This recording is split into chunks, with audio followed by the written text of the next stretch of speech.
You're watching Connecticut in Color on NBC Connecticut.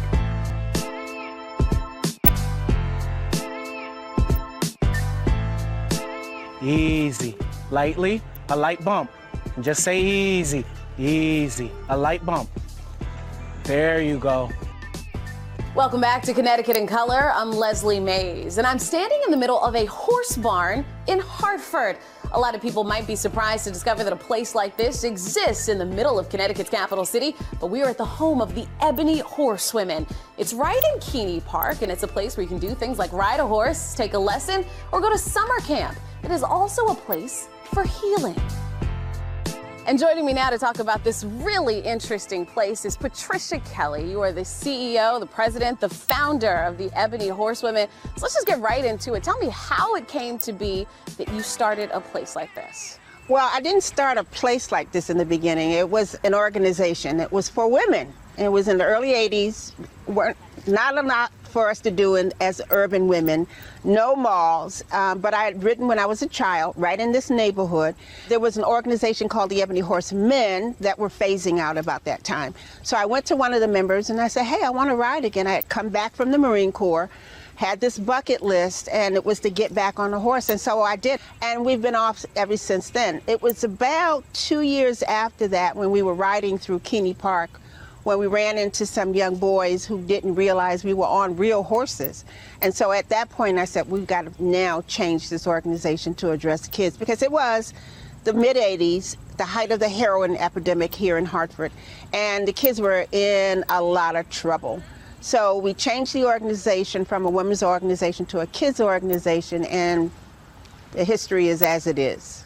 We're talking about the 80s in the north end of Hartford, and here you are as a black woman deciding that you're going to have folks on horseback here in the capital city. What was it like in the earliest days? Well, you have to understand what my background is. So my dad was born in 1899.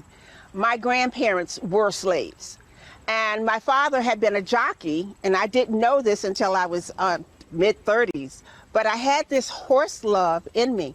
I lived next door to a grocer who had a horse and wagon growing up in Hartford. So black woman or no black woman, and I was raised with the notion of it doesn't matter what your color is. You think you want to do it, do it. Talk some about how you've managed to overcome that kind of adversity and thrive in this space. Yeah, well, I get that. I get that a lot. I mean, I get people come here to have a meeting with Patricia Kelly. It's a good Irish name. And then they see me and it's like, oh, the truth of the matter is African Americans, black people have been in the horse industry from the very beginning. Let's get that clear. The first winning jockeys of the Kentucky Derby were black men, and they dominated the racing field.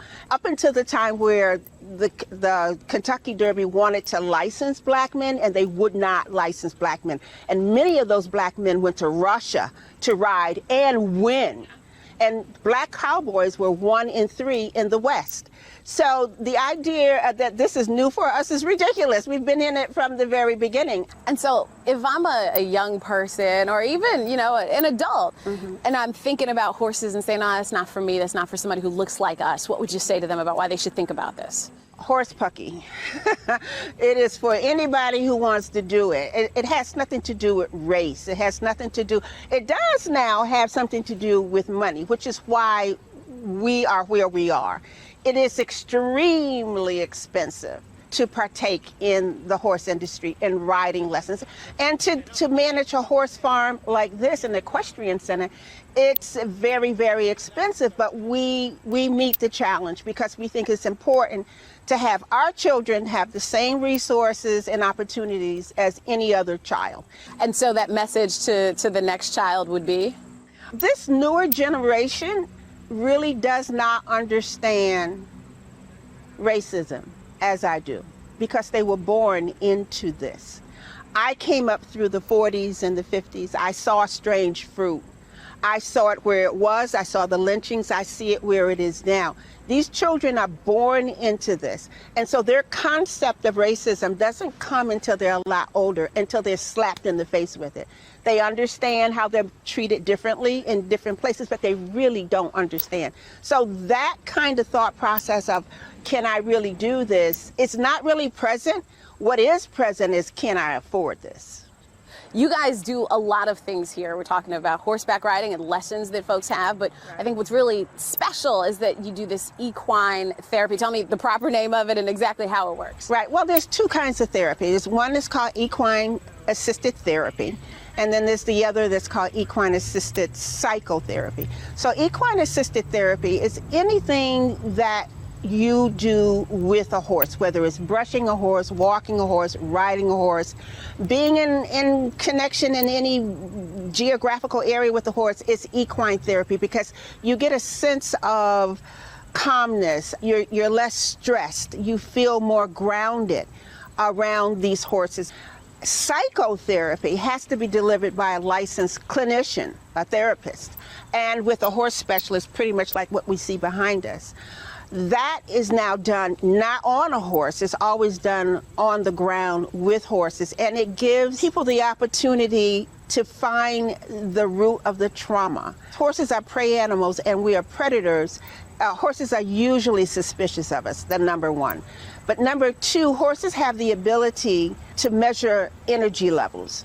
And so you may get a client that presents with everything's fine, but a horse is reading the energy level, and the therapist is understanding horse psychology, and she can see that the horse is saying, no, all is not well, no matter what she says or he says. And so the animals help people. The animal becomes the diagnostic tool, and he begins to lower the stress levels of individuals, whereas they're able to now find not the symptom of the trauma, but the cause of the trauma. Well, it's beautiful work that you're doing here, and I'm so proud that you've been able to keep this going nearly 40 years now. Patricia Kelly of the Ebony Horsewomen, thanks so much for talking with us here on Connecticut in Color. My pleasure. Thank you for coming.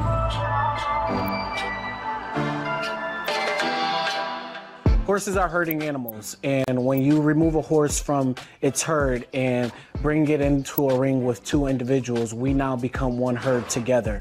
It is our responsibility to ensure that the horse is comfortable as well as the individual about to ride. Put all your weight in this, and that's going to propel you up. And when you come, get your leg over on the other side, you're going to come down nice and soft. Okay, there we go. There you go, nice and soft. There, very good. Some of the biggest challenges that I have with a new rider is the fact that they're afraid. It's straight fear and emotions, and trying to bring that individual's energy level down so that the horse remains relaxed so they get a full experience of their riding lesson. So we're gonna go up to the fence, and we're gonna take a left. Oh, this is So we're intense. gonna squeeze, and we're gonna just relax your hand a little bit. Good. Squeeze, and ask him to walk off. Again with the toes up and heels down. Okay. You squeeze in, you gotta touch the body. There we go. Okay. Oh, God. Okay. You're good, you're good. You're really good. Now turn your head. If you were turning your car, you would have to look where you're going. Oh, God. Don't look at him, he's between your legs. If he disappears, we have a problem. Okay. The horse that I had out today is Rocky, aka Rockstar. He is one of our therapeutic horses. He is also one of our riding lesson horses, and he's a horse that is very in tune with his rider.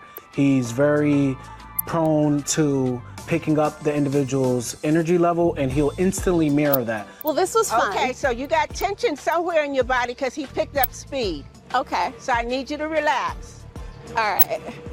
Okay, come to me. The most rewarding part is watching individuals conquer their fears and watching them come in bottled up with so much emotion, and then to see them when they dismount the horse and they're smiling, and it's just like a wave of peace that's over them, and to see them by the end saying, I want to come do this again, that this was so relaxing and this was so peaceful. That's what's most rewarding for me.